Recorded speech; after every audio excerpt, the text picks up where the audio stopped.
Well, happily for the real Cleopatra, history has not always adhered to this rather shady view of the queen as being this hedonistic harlot, this last pharaoh who really brought all of the Egyptian empire down with her. So let's take a look at how various other periods of history have looked upon her and which aspects of her incredible life have pulled focus.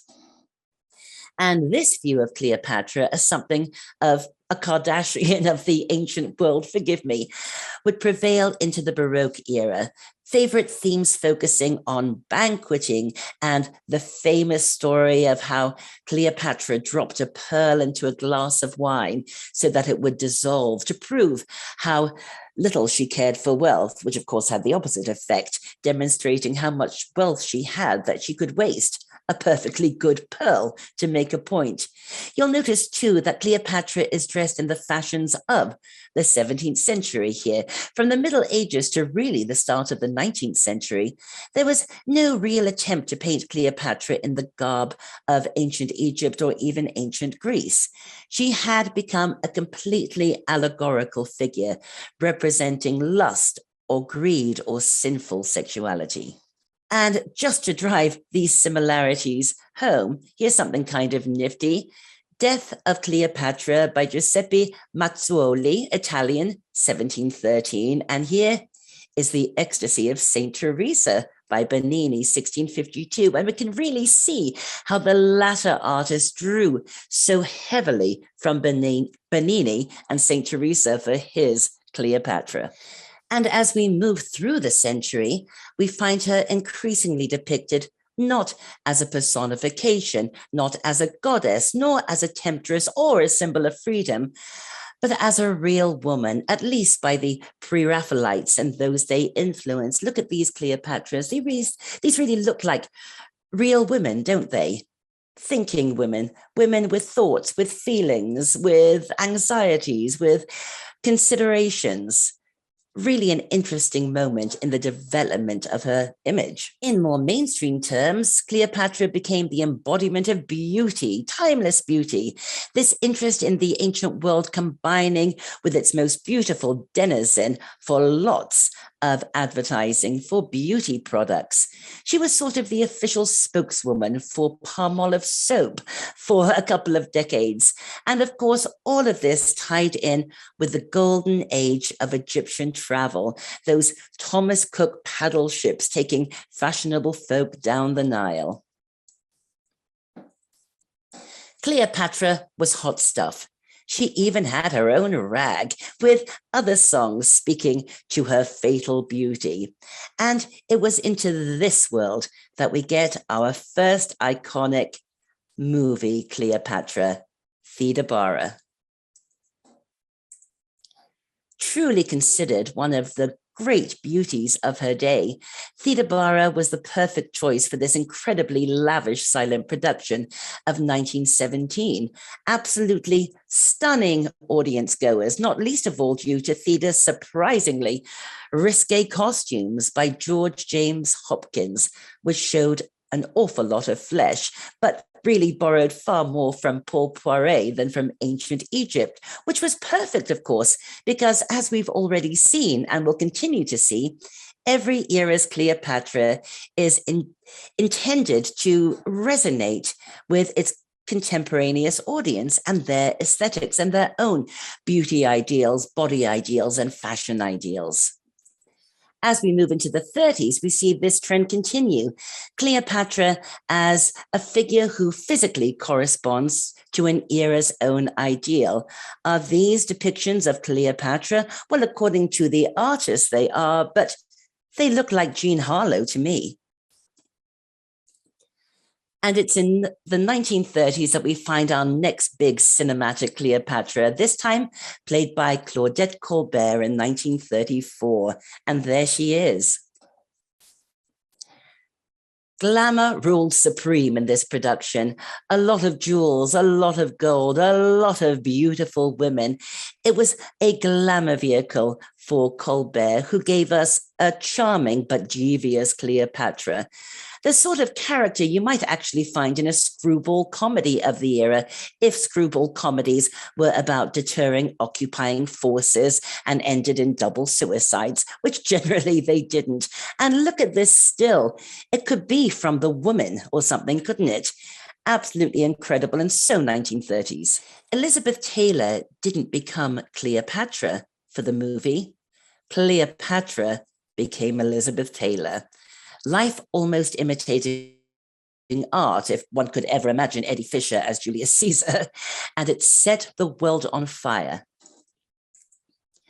Hers was a Cleopatra who was more of a victim of circumstance than mistress of mayhem. It wasn't her fault that all of these guys kept falling in love with her. She was bravely just trying to do what was right for her people, bless her. Elizabeth Taylor's Cleopatra is almost a filmic apologia for the star's conduct in private life. And the studio made sure that it never let the audience forget that this wasn't really Cleopatra we were watching. It was Elizabeth Taylor, and this is played out with Irene Sharaff's fabulous costumes, which, apart from those utterly outrageous gold numbers, are really just perfect examples of Kennedy-era clothing with a few Egyptian touches. I mean, take a look at this slide here, and you can see how Sharaff managed to dress Elizabeth Taylor in costumes so similar to the sort of thing the star wore in her personal life, and yet still somehow managed to convince us that we were all in ancient Egypt. Okay, nobody ever wore a hat like this in ancient Egypt, but they sure did in the early 1960s. And just to blur the line between Cleopatra and Elizabeth Taylor even more, Elizabeth wore an adapted and updated version of this very outfit at her wedding to her own Mark Antony, Richard Burton. Life imitating art, or the other way around. Nobody knew and nobody cared, as 1963's Cleopatra would have an unprecedented influence on fashion. I mean, look at this cover of Vogue. Look at the gold gown and what's on her head. What is that? Yes, it looks like an artichoke that's been spray painted, but of course it was intended to evoke the incredible gold headdresses worn by Elizabeth Taylor in Cleopatra. And look at this hat. It's the shape of the red crown of Lower Egypt. Cleopatra was suddenly everywhere, used to sell everything from brasiers to hand soap, anything that promised to make a woman feel beautiful, glamorous, eternal, alluring, irresistible. Basically, anything that promised to make a woman feel like Elizabeth Taylor. You couldn't open a magazine without finding Cleopatra peddling something, all of the women slightly reminiscent of Elizabeth Taylor in the movie, with that iconic turquoise makeup. Nobody was interested in the real Cleopatra at this point. It was Liz as Cleopatra that they craved. Even this Cleopatra doll is wearing Elizabeth Taylor's makeup as seen in the movie, and this obsession in the early 60s wasn't just confined to fashion. This Cleo cultural craze saw easy listening albums inspired by what? Cleopatra, the historic figure, the movie, Elizabeth Taylor, all of the above. And look at this Halloween mask. I love it. But it isn't Cleopatra. It is Elizabeth Taylor as Cleopatra. The two women becoming so intertwined that I'd argue that in the minds of many, they still kind of are. Yet, as we move into the later 60s and 1970s, we see Cleopatra embraced as a symbol of feminine empowerment by the African-American community. Here is the legendary model Doña Luna in a Paco Rabanne dress with an Egyptian collar. But look, she has wings, and the combination of the Egyptian shapes and the wings have turned her, of course, into Isis.